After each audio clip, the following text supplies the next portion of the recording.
les aménagements actuels, les améliorations actuelles ne peuvent permettre d'accueillir que 13 millions de tonnes.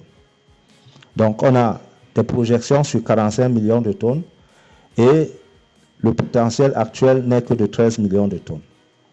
Alors, c'est sur cette base, c'est sur ces analyses que le schéma directeur de développement s'est donc basé, avec pour vision de faire du port de Douala-Bonabéry le pôle de référence au cœur du golfe de Guinée. C'est ça la vision stratégique de développement. Décliné donc en 3 principaux objectifs.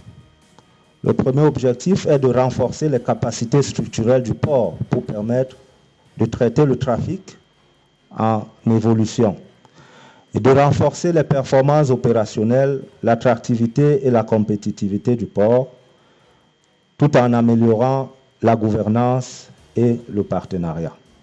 Ce qu'il faut retenir de notre schéma directeur de développement, c'est que cette boussole-là a 2 axes de développement.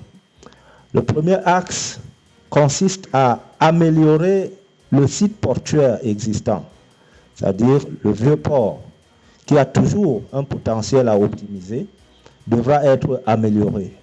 C'est pour cette raison que vous verrez différents projets qui sont en cours d'exécution aujourd'hui et qui ont permis déjà de transformer de manière substantielle la plateforme du port de Douala-Ville, le vieux port. Mais puisque, quel que soit le niveau d'amélioration qui pourra être fait dans ce site, au regard des contraintes que nous avons vues, le domaine portuaire n'est plus extensible, on n'a plus d'espace, on est ceinturé par la ville. Les profondeurs ne pourront jamais être améliorées, on ne pourra jamais draguer à 15 mètres pour se conformer aux besoins de l'industrie maritime. Le schéma directeur prévoit donc que le développement du port se poursuive nécessairement vers un nouveau site portuaire qui nous offrira des meilleures potentialités d'investissement et d'exploitation. Et c'est le second axe de développement qui consistera donc à aller développer le port aller développer de nouvelles installations du port vers un nouveau site qui a déjà été identifié à l'île de Manoka dans l'arrondissement de Douala 5e. Donc voilà les 2 principaux axes de développement aujourd'hui définis par notre schéma directeur de développement et qui vous seront présentés au fur et à mesure que les structures internes feront leurs exposés. Et donc au bout du compte, nous aurons une sorte de complexe portuaire à 2 sites, comme vous le voyez sur cette carte. Le site de Douala qui est plus haut, le site actuel, et puis le site du nouveau port, le site de Manoka, les 2 sites étant reliés par une desserte multimodale rail-route. Voilà, mesdames et messieurs, quelques éléments de vision stratégique de développement du port autonome, du port de Douala, tel que défini par le port autonome de Douala, et sur lesquels nous reviendrons donc très largement au cours de cette conférence. Au niveau des performances qualitatives, les temps d'attente des navires pour entrer au port de Douala ont baissé depuis que nous sommes là. On est passé de pratiquement 4 jours à moins de 2 jours, qui est la référence qu'on nous a fixée. Ceci grâce au fait que nous avons remis en fonctionnement un certain nombre d'équipements qu'on avait trouvés en panne, notamment le grand portique numéro 3 qui fonctionne désormais. La productivité au niveau des navires également, on essaie de coller aux cadences qui nous ont été prescrites par notre conseil d'administration. Mais vous remarquerez que l'année passée, on a eu des petits problèmes, on a baissé un peu. Simplement pourquoi? Parce que avec la crise du poisson que nous avons eue l'année passée, nous sommes revenus à l'application des règles que le ministre du Commerce avait édictées, à savoir que les conteneurs de poissons ne doivent normalement pas rester au terminal, ils doivent sortir. Donc, et là, ça nous a permis de constater que et les chargeurs et les armateurs personne ne prépare les arrivées des cargaisons de poissons. Parfois, c'est quand ils sont au port qu'ils commencent à courir derrière la douane pour les formalités. Et donc tout ça, ça nous impose des lenteurs dans les débarquements des navires. Parfois, on est obligé de renvoyer certaines cargaisons de poissons avec les navires quand les individus n'ont pas respecté les règles imposées par la circulaire de Monsieur le ministre du Commerce. Cette année, on note une petite maîtrise de ce phénomène qui commence à se dessiner et donc les cadences recommencent à remonter. Maintenant, au plan financier, qu'est-ce que nous avons fait depuis?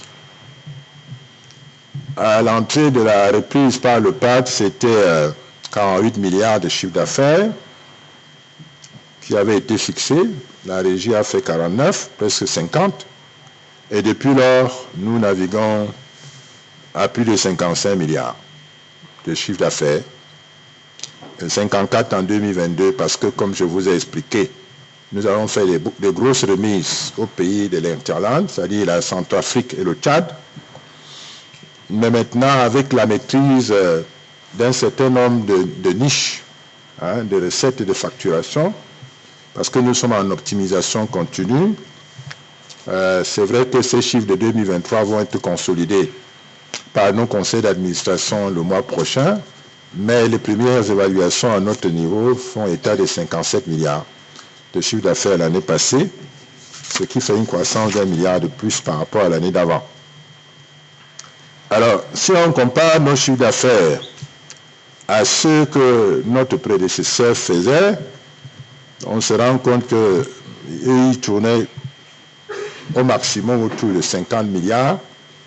Et comme moi je vous ai dit tout à l'heure, nous sommes à 55 milliards minimum et nous frôlons les 57 milliards en 2023. Donc nous avons, en termes de chiffre d'affaires, et je dis bien, malgré des tarifs de moins 10% en entrée et de 100% de baisse en 2022 sur l'encombrement, on réussit à faire 5 voire 7 milliards de plus que nos prédécesseurs.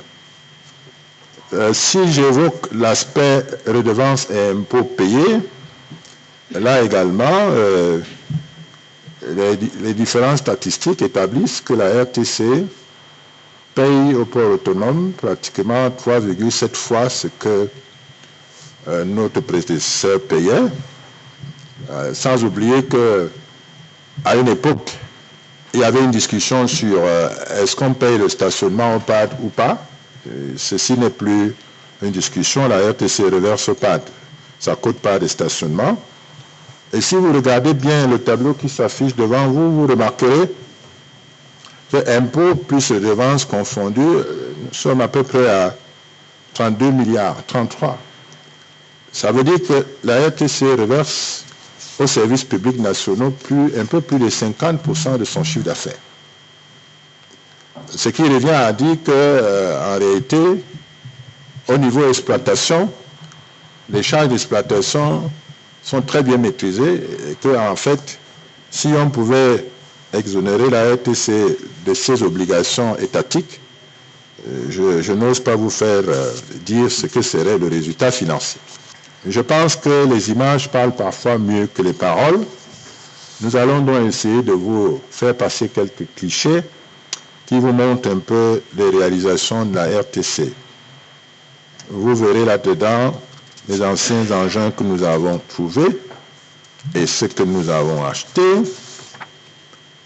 La deuxième image vous montre donc un peu parqué en ordre tous les Richttakers que nous avions achetés en 2020, parce que à la reprise du terminal en 2020, il y avait à peine 5 Richttakers fonctionnels au terminal.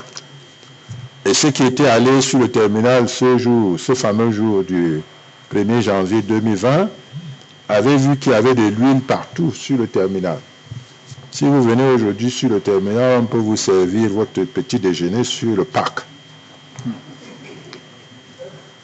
La prochaine image vous montre ce que nous appelons les TT dans notre langage, en fait des tracteurs portuaires. Tous ces camions bleus, leur rôle est de faire les navettes entre le quai et le parc pour transporter les conteneurs. Donc nous en avons acquis 20 nouveaux nous avons réformé 15 de ceux que nous avons trouvés, ce qui fait qu'aujourd'hui, nous avons un parc d'un peu plus 35 Titi.